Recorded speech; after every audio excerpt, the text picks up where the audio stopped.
Sa iba pang ulat, pinalakas pang lalo ng pamahalaan ang kampanya kontra extrajudicial killings. Ang buong ulat mula kay Dina Pagibitan. Kaso ng enforced disappearance ng aktivistang si Jonas Burgos na nawala 6 na taon na ang nakakaraan, isa sa mga prioridad na tututukan ng pamahalaan sa kanilang super body na bubuuin para imbestigahan extrajudicial killings. Ito ang pahayag ni DOJ Secretary Leila de Lima matapos ang 3rd regular meeting of the committee sa Camp Aguinaldo, Quezon City.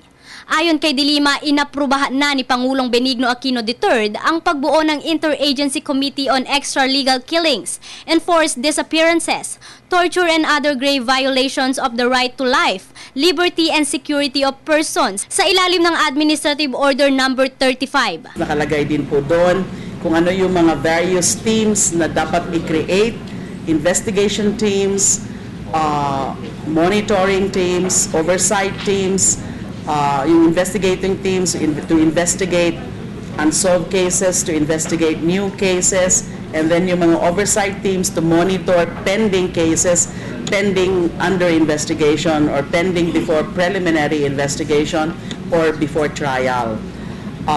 So yun po ang mga highlights ng guidelines. 101 na kaso ang nasa priority list ng gobyerno at isa nga dito ang kaso ni Burgos na patuloy ang ginagawang investigasyon ng National Bureau of Investigation kasama ang PNP at AFP. Gayunman, pag-aaralan pa raw ng komite ang listahan ng priority cases kung ito nga lang ba ang bilang ng dapat iprioridad.